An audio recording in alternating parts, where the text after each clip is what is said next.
Hermano mío, hermana mía, detente un momento.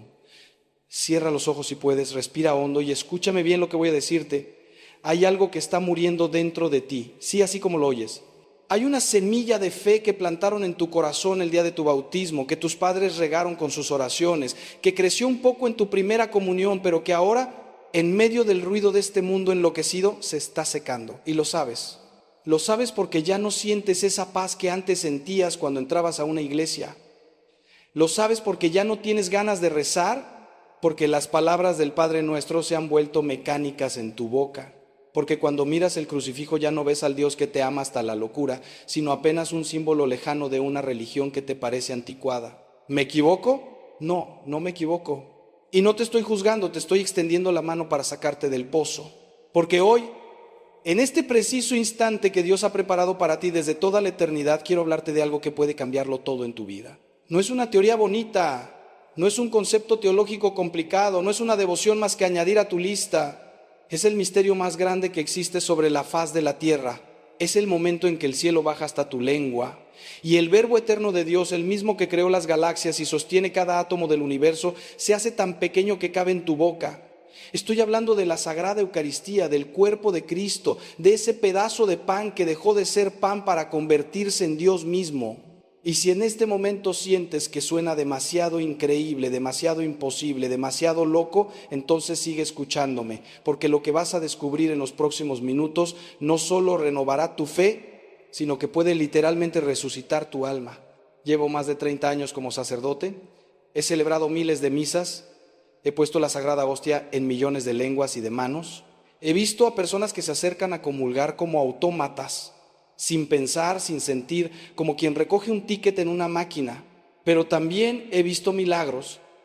He visto a hombres duros, curtidos por la vida, romper en llanto ante el sagrario. He visto a mujeres destrozadas por el dolor encontrar consuelo inexplicable después de recibir la comunión.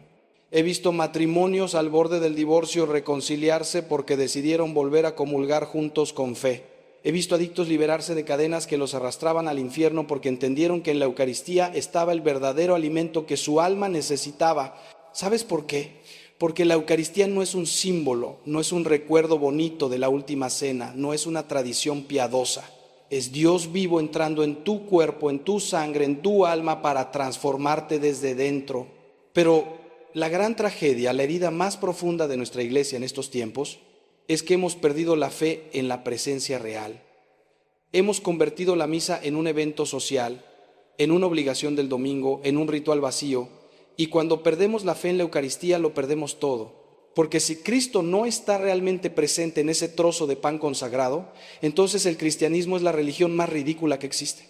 Pero si está presente, y te digo con toda mi alma que sí lo está, entonces cada misa es el Calvario, cada comunión es el encuentro más íntimo con Dios que puedas tener en esta tierra, y cada sagrario en cada iglesia del mundo es el lugar más poderoso del universo. San Juan Pablo II decía que la iglesia vive de la Eucaristía, y yo te digo hoy, tú también vives de la Eucaristía, aunque todavía no lo sepas, aunque lo hayas olvidado. Así que hoy vamos a hacer un viaje juntos, vamos a redescubrir este misterio que los ángeles contemplan con temor y con amor. Vamos a entender qué sucede realmente cuando el sacerdote pronuncia las palabras de la consagración. Vamos a aprender a acercarnos a la comunión no como quien cumple con un deber, sino como quien va al encuentro del amado. Vamos a limpiar nuestro corazón de todo lo que nos impide recibir a Cristo dignamente, y te prometo que si me acompañas hasta el final con el corazón abierto, saldrás transformado de esta experiencia. No te pido que me creas ahora, solo te pido que me escuches, porque lo que está en juego no es menos que la salvación de tu alma y la felicidad de tu vida. Empecemos. Cuando era niño, mi abuela me llevaba a misa todos los domingos. Recuerdo que había un momento en que toda la iglesia se quedaba en silencio, las campanas sonaban, la gente se arrodillaba y el sacerdote levantaba en alto una hostia blanca. Yo veía a mi abuela con los ojos cerrados, las manos juntas, el rostro transfigurado. Una vez le pregunté qué veía cuando miraba esa hostia. Ella me miró con una sonrisa llena de paz y me dijo: hijo, ahí está Jesús, tan real como tú estás ahora frente a mí, tan vivo como cuando caminaba por Galilea, tan presente como cuando murió en la cruz por ti. Yo tenía apenas 7 años y no entendía del todo, pero algo se grabó en mi corazón ese día. Mi abuela no estaba loca. Mi abuela había entendido algo que el mundo entero ha olvidado. Déjame explicarte algo que puede costarte trabajo creer al principio, pero que es la verdad más sólida sobre la cual se sostiene nuestra fe. En la última cena, la noche antes de morir, Jesús tomó pan, lo bendijo, lo partió y dijo: tomad y comed todos de él, porque esto es mi cuerpo que será entregado por vosotros. Luego tomó el cáliz con vino y dijo: tomad y bebed todos de él, porque este es el cáliz de mi sangre. Ahora bien, ¿crees que Jesús, que es la verdad misma, que nunca mintió ni engañó a nadie, estaba hablando en sentido figurado? ¿Crees que estaba diciendo esto representa mi cuerpo o esto simboliza mi sangre? No, él dijo: esto es mi cuerpo, esto es mi sangre. Y cuando muchos de sus discípulos se escandalizaron ante esta enseñanza y lo abandonaron diciendo: este lenguaje es duro, ¿quién puede escucharlo? Jesús no los llamó de vuelta para aclararles que era una metáfora, los dejó irse, porque él hablaba literalmente. La iglesia, guiada por el Espíritu Santo durante 2000 años, ha enseñado ininterrumpidamente que en la Eucaristía se produce un misterio que llamamos transubstanciación. No es que el pan se convierta en el cuerpo de Cristo como si fuera una transformación física que puedas ver o medir con instrumentos científicos. Es que la sustancia, la realidad más profunda de ese pan, cambia completamente. Lo que era pan deja de serlo y se convierte en el cuerpo, sangre, alma y divinidad de Jesucristo. Permanecen las apariencias del pan, el sabor, el olor, la textura, pero la realidad es Cristo. Es el único milagro que se repite millones de veces cada día en todos los rincones del mundo. Y sucede porque Cristo así lo quiso, porque nos ama de una manera tan desconcertante que decidió quedarse con nosotros de esta forma tan humilde, tan accesible, tan íntima. Piénsalo bien, ¿por qué Dios elegiría esta forma tan extraña de estar presente entre nosotros? Podría haberse quedado en estatuas de oro, en apariciones espectaculares, en manifestaciones de poder que obligaran a todos a creer, pero no, eligió el pan. El alimento más simple, más común, más necesario para la vida. Y lo hizo por una razón que me conmueve hasta las lágrimas cada vez que lo pienso.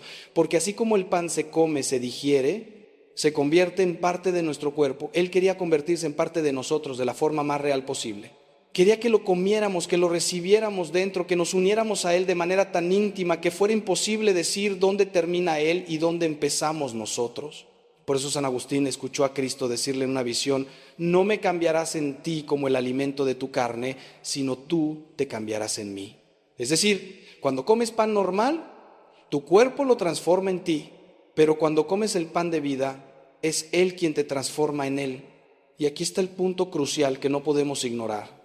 Si la Eucaristía es realmente el cuerpo de Cristo, entonces cada vez que vas a misa no estás asistiendo a una ceremonia religiosa más o menos bonita. Estás siendo testigo del mismo sacrificio del Calvario que se hace presente de manera incruenta. Estás al pie de la cruz, estás viendo a Cristo entregarse de nuevo por ti, por tus pecados, por tu salvación. La misa no es otra cosa sino el Calvario actualizado, hecho presente aquí y ahora.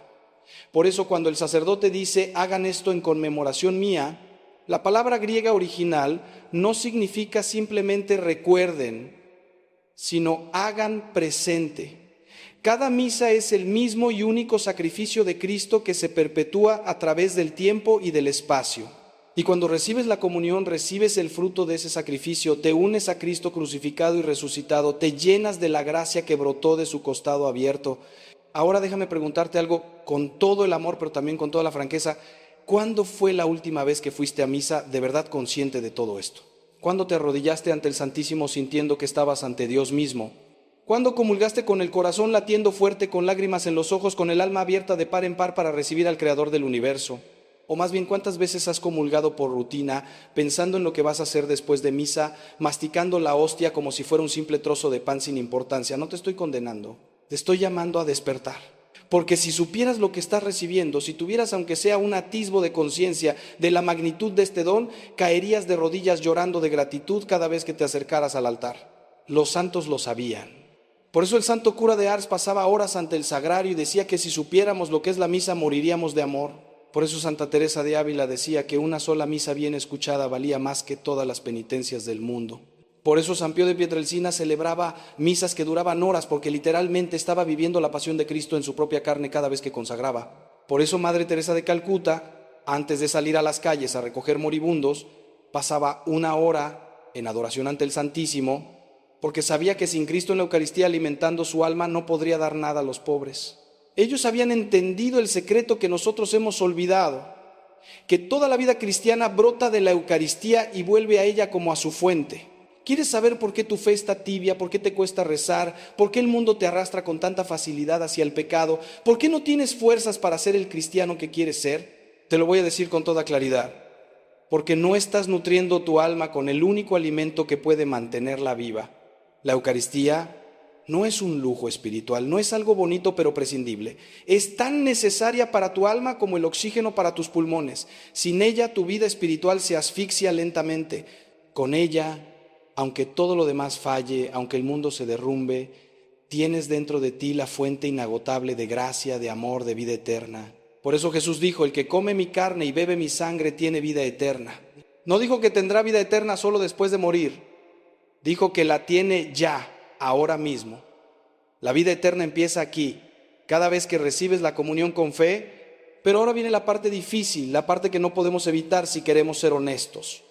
No basta con acercarse a comulgar, hay que hacerlo dignamente. Y aquí es donde muchos católicos, incluido quizás tú en este momento, sienten un peso enorme en el corazón. Porque ¿quién es digno de recibir a Dios? Ninguno de nosotros, si somos honestos. Todos somos pecadores, todos tenemos manchas en el alma, todos hemos fallado 1000 veces.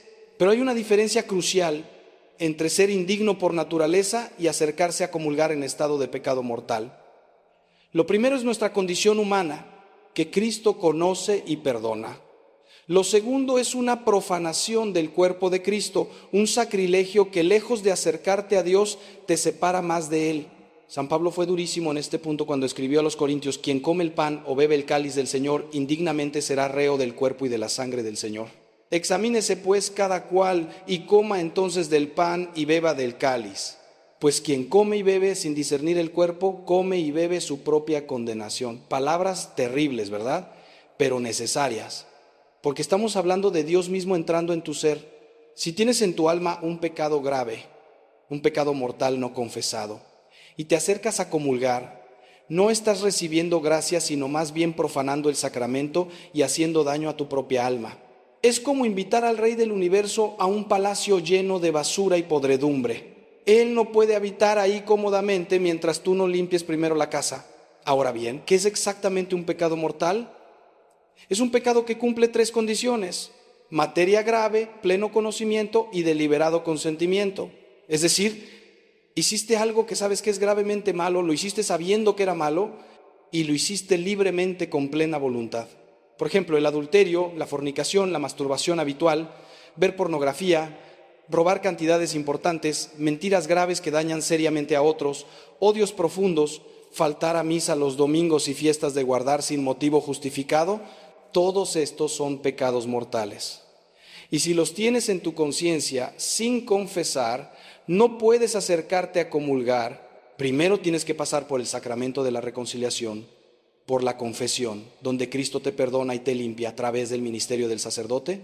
Sé que esto suena duro en una época en que todo el mundo habla de aceptación, de no juzgar, de que Dios perdona todo automáticamente, pero el amor verdadero no es permisivo, es exigente. Un médico que no te dice que tienes cáncer por no hacerte sentir mal no te ama, te está matando con su silencio. Yo te amo lo suficiente como para decirte la verdad, aunque duela. Si estás viviendo en pecado mortal, si llevas meses o años sin confesarte y sigues comulgando, por favor detente. Estás jugando con fuego eterno. No porque Dios sea un tirano que te esté esperando con un garrote, sino porque Él respeta tu libertad. Y si tú eliges rechazarlo conscientemente con tus actos y luego lo recibes en la Eucaristía como si nada pasara, estás viviendo una contradicción espiritual que puede destruirte. Pero escúchame bien, porque esto es igualmente importante. Si tienes pecado mortal en tu alma, no te desesperes, no te alejes de la iglesia, no pienses que ya todo está perdido. Al contrario, tienes a tu disposición el sacramento más hermoso después de la Eucaristía, que es la confesión. Ahí puedes volver a empezar, ahí puedes ser limpio de nuevo. Ahí Cristo te abraza como el padre abrazó al hijo pródigo cuando volvió a casa. No importa cuántos años hayas estado lejos, no importa cuán graves sean tus pecados, no importa cuántas veces hayas caído en lo mismo. Si vienes con corazón contrito y arrepentido, si confiesas tus pecados con sinceridad y propósito de enmienda, Cristo te perdona instantáneamente y te devuelve la gracia santificante. Y entonces sí, entonces puedes acercarte a comulgar con el alma limpia, preparado para recibir el mayor regalo que existe. Y si no tienes pecados mortales, pero sí veniales, esas pequeñas faltas cotidianas que todos cometemos, entonces puedes y debes acercarte a comulgar, pero siempre después de un acto de contrición antes de la comunión. Pide perdón mentalmente por tus pequeñas faltas, renueva tu amor a Cristo y acércate con humildad y con hambre de Él. La Eucaristía no es solo el remedio para los enfermos graves, es el alimento diario para los que quieren mantenerse espiritualmente fuertes. Es medicina y es alimento a la vez. Por eso la Iglesia nos anima a comulgar frecuentemente, incluso diariamente si es posible, siempre que estemos en gracia de Dios. Ahora quiero hablarte de algo práctico, cómo prepararte para recibir la comunión de manera que aproveches al máximo esta gracia inmensa. Primero, el ayuno eucarístico. La Iglesia pide que guardes al menos 1 hora de ayuno antes de comulgar, sin comer ni beber nada excepto agua o medicinas. ¿Por qué? Porque es una forma de expresar con el cuerpo el hambre del alma. Le dices a Cristo, tengo tanta hambre de ti que no he querido llenarme con nada más. Es un pequeño sacrificio que aumenta tu deseo y tu conciencia de lo que vas a recibir. No es una carga pesada. Es un regalo que te ayuda a valorar más el don. Segundo, la preparación del corazón durante la misa misma. No llegues al último minuto corriendo y sin aliento. Llega unos minutos antes. Siéntate o arrodíllate en silencio y habla con Cristo que ya está presente en el sagrario. Dile cómo estás, qué necesitas, qué te duele, qué te alegra. Luego, durante la misa, escucha las lecturas con atención. Dios te está hablando personalmente a través de su palabra. Canta los himnos, responde las oraciones, participa con todo tu ser. Y cuando llegue el momento de la consagración, arrodíllate si puedes y adora. Mira esa hostia elevada y di desde lo más hondo de tu corazón, Señor mío y Dios mío. Reconoce que Él está ahí, real, vivo, presente por ti. Tercero, el momento mismo de recibir la comunión. Puedes recibirla en la lengua o en la mano. Ambas formas son válidas y respetuosas si se hacen con devoción. Si la recibes en la mano, ten las palmas limpias, una mano sobre la otra como formando un trono para el rey. Recibe la hostia, da un paso al costado, tómala con reverencia y llévala a tu boca inmediatamente. Si la recibes en la lengua, inclínate ligeramente, saca la lengua y permite que el sacerdote o el ministro coloque la hostia sobre ella, cierra la boca y trágala con devoción. En cualquier caso, no la mastiques como un trozo de pan común. Déjala disolverse en tu boca mientras vuelves a tu lugar. Y aquí viene lo más importante, la acción de gracias después de comulgar. Este es el momento más precioso de toda la misa y quizás de toda tu semana. Acabas de recibir a Dios mismo dentro de ti. Él está físicamente presente en tu cuerpo durante unos 10 o 15 minutos hasta que las especies sacramentales se disuelven completamente. Ese tiempo es oro puro espiritual. No lo desperdicies poniéndote a mirar el celular o hablando con el de al lado o pensando en el partido de fútbol. Arrodíllate o siéntate en recogimiento profundo, cierra los ojos si te ayuda y habla con Cristo como hablarías con tu mejor amigo que ha venido a visitarte. Dale gracias por todo lo que ha hecho por ti, por su muerte en la cruz, por este regalo increíble de la Eucaristía. Pídele por tus necesidades, por las personas que amas, por las intenciones que llevas en el corazón. Pero sobre todo simplemente estate con Él. Escúchalo en el silencio de tu corazón. Santa Teresa de Calcuta decía que el problema del mundo moderno es que hemos olvidado permanecer en silencio ante Dios. Estamos tan llenos de ruido, de distracciones, de prisa, que ya no sabemos estar quietos en su presencia. Y, sin embargo, esos minutos de silencio después de la comunión pueden cambiar toda tu semana, toda tu vida. Ahí Cristo te habla, no necesariamente con palabras audibles, sino con inspiraciones profundas, con paz inexplicable, con amor que derrite todas tus defensas. Ahí te va transformando poco a poco, como el alfarero moldea el barro. Ahí va sanando tus heridas más profundas, esas que ni siquiera sabías que tenías. Ahí va llenando los vacíos que creías que nada podía llenar. No le niegues ese tiempo. Es tu tiempo con Dios. Defiéndelo como el tesoro más grande que tienes. Y después de la misa, ¿qué? ¿Crees que la gracia de la Eucaristía se evapora en cuanto sales por la puerta de la iglesia? No, hermano, no. La gracia recibida sigue actuando en ti si tú cooperas con ella. Por eso el resto de tu domingo o del día en que hayas comulgado debería ser diferente. Debería estar marcado por la paz, por la caridad, por el rechazo al pecado. Si acabas de recibir a Cristo y 5 minutos después estás peleando con tu esposa o hablando mal de alguien o viendo cosas impuras en internet, algo está fallando.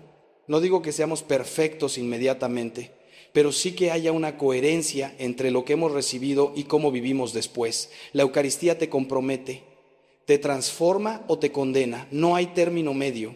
Pero ahora quiero compartir contigo algo que puede revolucionar tu vida espiritual tanto o más que comulgar en la misa, y es la adoración eucarística. ¿Sabías que Cristo no solo está presente en la hostia consagrada durante la misa, sino que permanece presente en todas las hostias que se guardan en el sagrario y en las que se exponen en las custodias para adoración?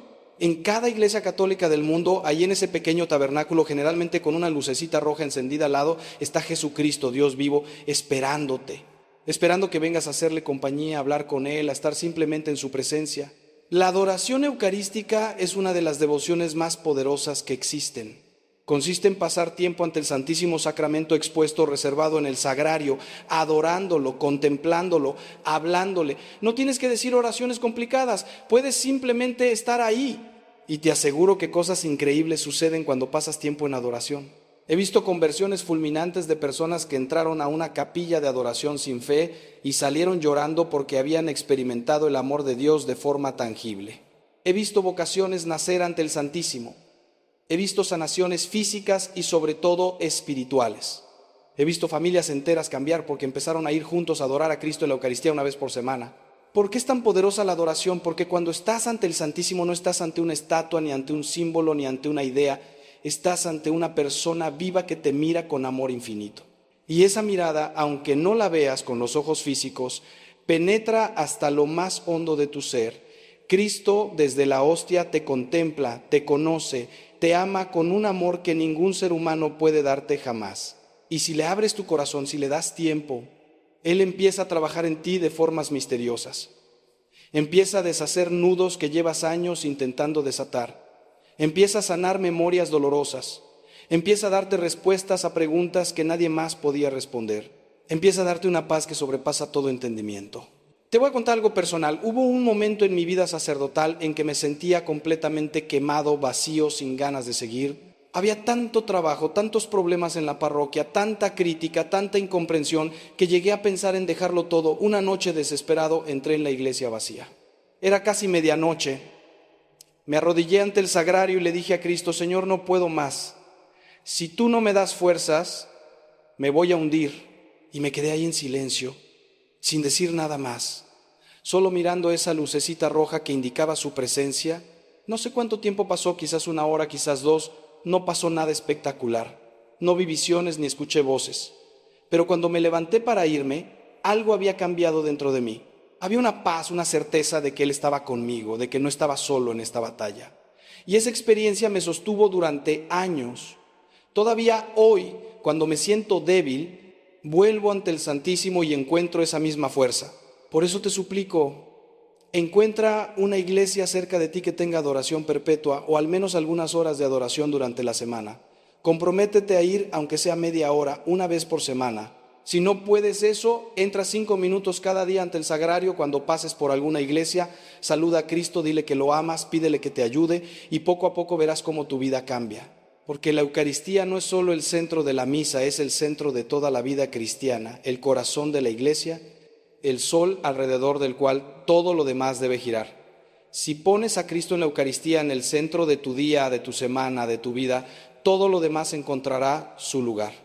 Pero si lo dejas en la periferia, si solo vas a misa por obligación y luego te olvidas de Él el resto de la semana, tu fe será superficial y frágil. Ahora bien, puede ser que en este punto me estés diciendo: Padre Ángel, todo esto suena muy bonito, pero yo no siento nada cuando comulgo. No experimento esa paz de la que habla, ni ese amor, ni esa transformación.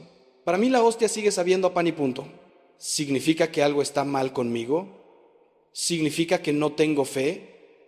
Déjame responderte con toda claridad: no significa que no tengas fe. La fe no es un sentimiento. La fe es una certeza que reside en tu voluntad, no en tus emociones. Puedes sentirte seco, frío, vacío emocionalmente y sin embargo estar ejerciendo la fe más pura que existe. Santa Teresa de Lisieux, la pequeña flor que es doctora de la Iglesia, pasó los últimos 18 meses de su vida en una oscuridad espiritual total. No sentía la presencia de Dios, dudaba incluso de la existencia del cielo y sin embargo seguía comulgando diariamente, seguía rezando, seguía amando. ¿Por qué? Porque había tomado la decisión de creer independientemente de lo que sintiera, y esa fe desnuda, sin consuelos sensibles, es la que más agrada a Dios, porque demuestra que lo amas a Él por Él mismo, no por las emociones bonitas que te da. San Juan de la Cruz hablaba de la noche oscura del alma, esos periodos en que Dios parece esconderse para purificar nuestra fe de todo apego a las consolaciones y hacerla más fuerte. Así que si tú eres de los que nunca han sentido nada especial en la Eucaristía, no te preocupes. Tu fe no vale menos, de hecho puede valer más, porque es más pura. Sigue comulgando con fe, aunque no sientas nada.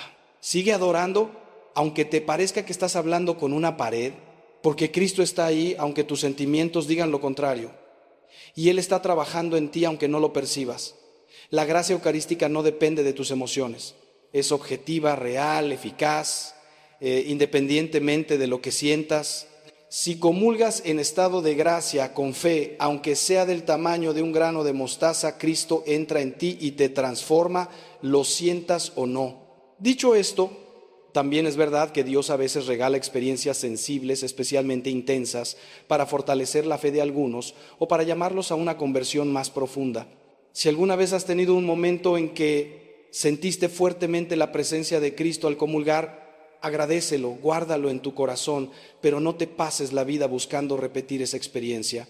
Porque la vida espiritual no es una cacería de experiencias místicas, es un camino de fe, de fidelidad cotidiana, de amor expresado en obras concretas. Y lo que importa no es lo que sientes cuando comulgas, sino cómo vives después de comulgar. ¿Eres más paciente con tu familia, más honrado en tu trabajo, más generoso con los pobres, más puro en tus pensamientos, más parecido a Cristo? Esas son las verdaderas señales de que la Eucaristía está dando fruto en tu vida. Ahora quiero hablar de algo que puede parecer increíble, pero que es absolutamente cierto. La Eucaristía tiene un poder sanador extraordinario, no solo para el alma, sino también para el cuerpo. En la historia de la Iglesia hay innumerables casos documentados de personas que han sido sanadas de enfermedades graves después de recibir la comunión, o de hacer una promesa de ir a misa, o de pasar tiempo en adoración. No estoy hablando de supersticiones o magia. Estoy hablando de que Cristo, que sanaba a los enfermos cuando caminaba por Palestina, sigue sanando hoy a través de su presencia eucarística.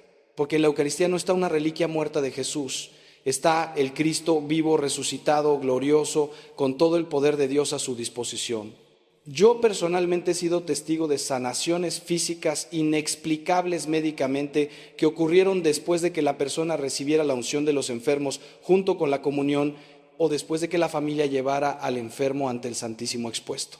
He visto tumores desaparecer, enfermedades incurables revertirse, agonizantes recuperarse milagrosamente. No siempre sucede, claro. Dios no es un mago que hacemos actuar según nuestros deseos. Él sabe mejor que nosotros qué es lo que realmente necesitamos.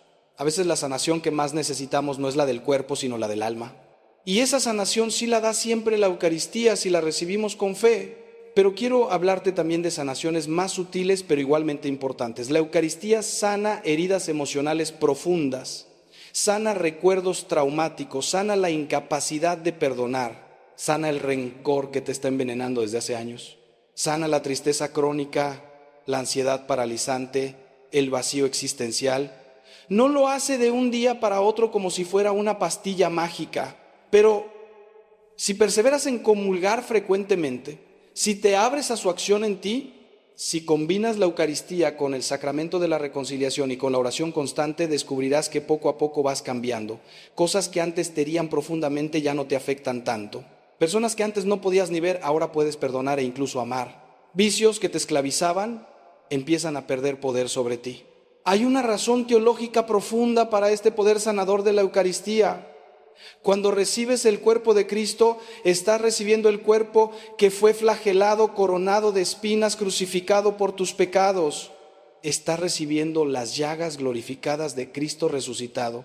Y San Pedro dice en su primera carta que por sus llagas fuimos sanados. Esas llagas que Cristo conserva incluso en su cuerpo glorioso no son solo recuerdos de su pasión, son fuentes de gracia sanadora. Cada vez que las tocas espiritualmente al comulgar, su poder curativo pasa a ti. Es como si Cristo te aplicara personalmente el bálsamo de su sangre redentora a todas tus heridas físicas y espirituales. Por eso, si estás pasando por una enfermedad grave, si estás sufriendo depresión o ansiedad, si tienes heridas del pasado que no logras superar, te suplico, acércate a la Eucaristía, comulga con fe, ve a adoración y presenta ante el Santísimo todas tus dolencias. Pídele a Cristo que te sane y espera. Puede que la sanación venga de forma súbita y espectacular, o puede que venga lentamente como amaneceres graduales después de una larga noche. Pero vendrá de una forma u otra si perseveras, porque Cristo no vino a este mundo solo a salvarnos para el cielo, vino también a sanarnos aquí y ahora, a devolvernos la dignidad, la paz, la alegría que el pecado y el sufrimiento nos habían robado. Y la Eucaristía es el canal privilegiado por el que esa gracia sanadora fluye. Y aquí llegamos a un punto que no puedo pasar por alto porque es demasiado importante, demasiado central para nuestra fe: los milagros eucarísticos. A lo largo de los siglos, Dios en su misericordia ha permitido que la Eucaristía se manifieste de formas extraordinarias para fortalecer la fe de los que dudan o para recordarnos a todos la realidad de la presencia real. Hay más de 100 milagros eucarísticos reconocidos por la Iglesia, documentados, investigados rigurosamente. En ellos, la hostia consagrada se ha convertido visiblemente en carne y sangre humanas, ha sangrado, ha permanecido incorrupta durante siglos, ha levitado, ha brillado con luz sobrenatural. El más famoso y mejor documentado científicamente es el milagro del anciano en Italia, que ocurrió en el siglo VIII. Un sacerdote que dudaba de la presencia real estaba celebrando misa. Al pronunciar las palabras de la consagración, la hostia se convirtió en un pedazo de carne visible y el vino en sangre visible. Él cayó de rodillas aterrado. La carne y la sangre se conservaron y están todavía hoy expuestas en la iglesia del anciano. En los años 70, científicos hicieron análisis exhaustivos de esas reliquias. El resultado fue asombroso. La carne es tejido cardíaco humano, específicamente del miocardio. La sangre es sangre humana tipo AB, la misma que se encontró en la sábana santa de Turín. Ambas pertenecen al mismo grupo sanguíneo, al mismo tipo de tejido, como si provinieran de la misma persona. No hay conservantes. No hay explicación natural de cómo han permanecido inalteradas durante más de 1000 años. Pero no es el único caso. En Buenos Aires, Argentina, en 1996, una hostia consagrada fue encontrada en el suelo, recogida y puesta en agua en un recipiente como indica el ritual en esos casos. Días después, la hostia había tomado la apariencia de carne ensangrentada. El entonces arzobispo de Buenos Aires, Jorge Bergoglio, que después sería el Papa Francisco, ordenó que se fotografiara y se analizara científicamente. En el año 2000 enviaron muestras a un laboratorio en Estados Unidos sin decirles qué era. El análisis reveló que era tejido cardíaco humano vivo de una persona que había sufrido una gran agonía. El científico preguntó de dónde habían sacado ese corazón vivo. Cuando le dijeron que provenía de una hostia consagrada, él, que no era católico, quedó en shock. Casos similares han ocurrido en Polonia, en India, en México, en España. Cada vez los análisis científicos revelan lo mismo. Tejido cardíaco humano, sangre humana, sin explicación natural posible de su origen o conservación. Estos milagros no son para provocar sensacionalismo, sino para recordarnos una verdad fundamental que tendemos a olvidar. En cada hostia consagrada, en cada misa, está el corazón de Cristo. No simbólicamente, no metafóricamente, sino real y verdaderamente. El mismo corazón que late de amor por ti, el mismo corazón que fue traspasado por la lanza en el Calvario, el mismo corazón que palpita de compasión ante tu dolor y tus necesidades. Cuando pienso en estos milagros me conmuevo hasta las lágrimas, porque veo en ellos el amor paciente de Dios que no se cansa de buscar formas de convencernos de que Él está ahí, de que nos ama, de que la Eucaristía no es un cuento, no es una tradición bonita, sino la realidad más real que existe. Y me pregunto, si Dios ha hecho esos milagros visibles para los que dudan, ¿cuánto más debemos creer nosotros que tenemos la fe, que tenemos el testimonio de la Iglesia, que tenemos 2000 años de santos que vivieron y murieron por esta verdad? Podemos seguir acercándonos a comulgar con tibieza, con rutina, con falta de reverencia, después de saber que estamos recibiendo literalmente el corazón de Dios. Pero quiero que entiendas algo crucial. No necesitamos milagros extraordinarios para creer. El mayor milagro ocurre en cada misa que se celebra en el mundo. En este preciso momento hay decenas de miles de misas siendo celebradas en cada una. Cristo se hace presente, el pan deja de ser pan y se convierte en el cuerpo de Dios. Eso es el milagro supremo, el milagro que se repite millones de veces al día y es más extraordinario que cualquier conversión visible de hostia en carne, porque demuestra que Dios está dispuesto a humillarse infinitamente, a esconderse bajo apariencias insignificantes, con tal de estar cerca de ti, con tal de poder entrar en tu corazón. Ese es el amor más grande que se pueda imaginar. Y ese amor está a tu disposición cada vez que vas a misa. ¿Y qué pasa cuando no podemos ir a misa, cuando estamos enfermos, cuando